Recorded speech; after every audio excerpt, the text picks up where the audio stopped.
The story begins high above the Amazon rainforest on the afternoon of December 24, 1971, Christmas Eve. A commercial flight operated by LANSA Flight 508 was making its journey from Lima, Peru to the city of Pucallpa. On board were 92 passengers and crew, including a 17-year-old girl named Julianne Coep and her mother, Maria.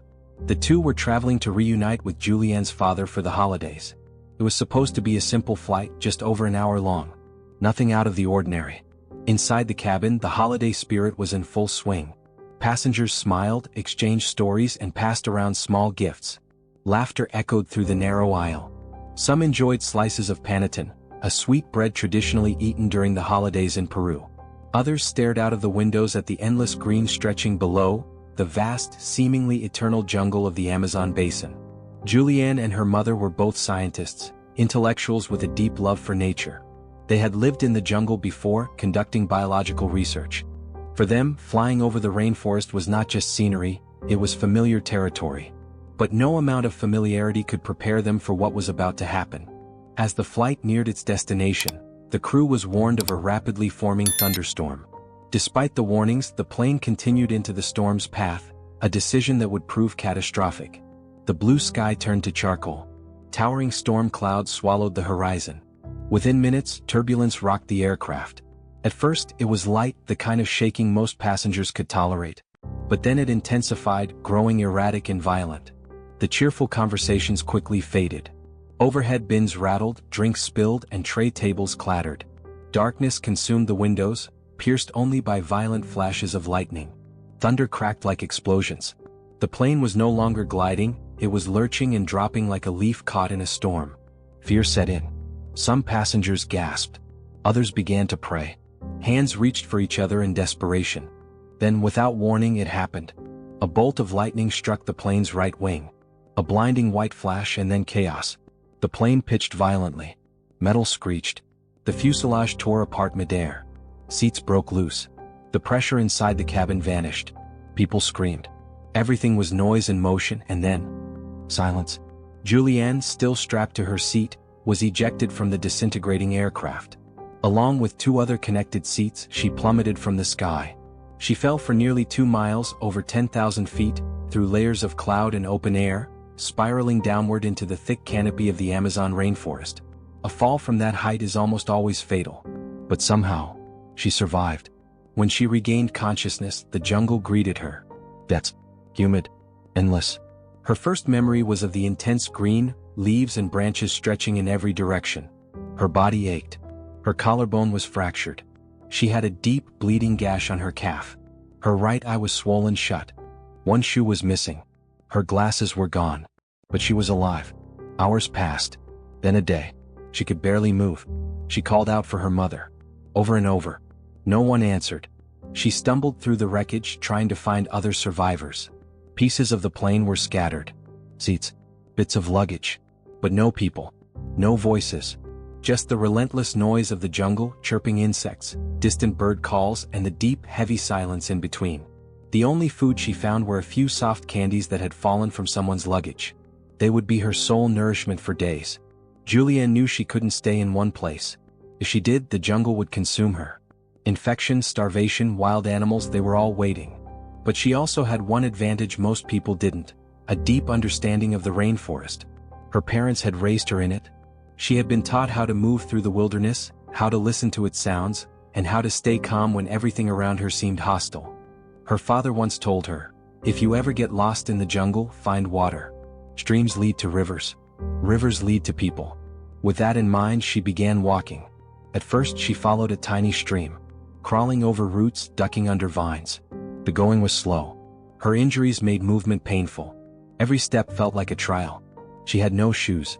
Her feet were soon cut and bleeding. As she moved through the undergrowth, she encountered the jungle's many hidden dangers. Bullet ants with stings that felt like fire. Mosquitoes so dense they blanketed her skin.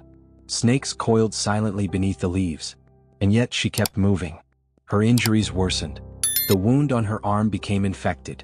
Maggots began to grow inside it. But even this she saw as a bizarre sign of hope. Somewhere in her training she remembered. Maggots, while horrifying, often eat dead flesh and prevent infection. In some twisted way they were helping her. Days passed. At night, the temperature plummeted. The rain came in cold sheets, soaking her to the bone. She curled under foliage, trembling, exhausted and terrified. Each night, she wondered if she'd wake up the next morning. She continued to hear planes overhead. Search efforts were underway. But she was invisible beneath the thick canopy. She screamed. Wait. Nothing worked. By the 5th day, the candies were gone. Hunger gnawed at her. Her muscles ached. Her energy drained. But the stream grew larger. Now it was a creek. Then a wider one. She was on the right path. By day 7, she reached the breaking point.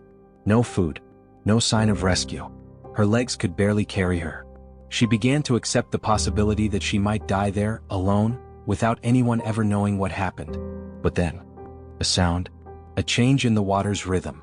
She turned a corner and found it, a wide, flowing river. Proof of civilization. A sign she was getting closer. She collapsed on the sandbank and lay there in the sun, barely breathing. Then, a miracle. A canoe, tucked under the trees, bobbing gently at the edge of the river. At first, she thought it was a hallucination, her mind playing tricks on her. But it was real. And beside it, a narrow path leading into the trees. Summoning the last of her strength, she followed the path and found a small wooden hut. Empty. But inside were supplies, a tarp, a motor, some tools. She wrapped herself in the tarp and waited. The next day, her body would not carry her any farther. But she didn't need to move anymore. That evening, 5 loggers returned to the hut. Men who had been working deep in the jungle. At first, they were stunned.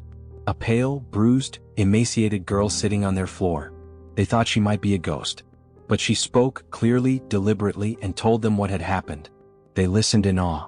The loggers gave her food, water, comfort.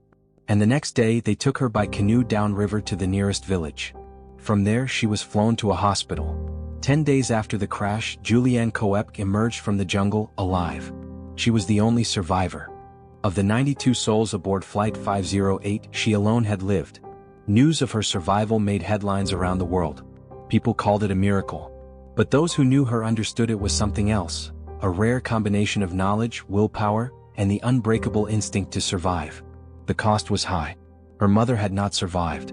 The pain of that loss would follow her for years. But Julianne pressed on. She returned to Germany, completed her studies, and became a biologist just like her parents. She dedicated her life to the same rainforest that nearly killed her, spending decades studying its ecology and speaking about conservation. Her story was later turned into books, documentaries, and even a feature film. But no adaptation could ever fully capture what she endured. Because Julianne Koepke's story isn't just about surviving a plane crash. It's about the terrifying beauty of the Amazon, the razor-thin line between life and death, and the strength that can rise in someone when everything else is stripped away. It's a story of resilience, of knowledge, of unimaginable perseverance. And perhaps most powerfully, it's a story of hope. Thanks for watching. If you want more deep dives into mysteries like this, don't forget to like and subscribe. See you in the next one.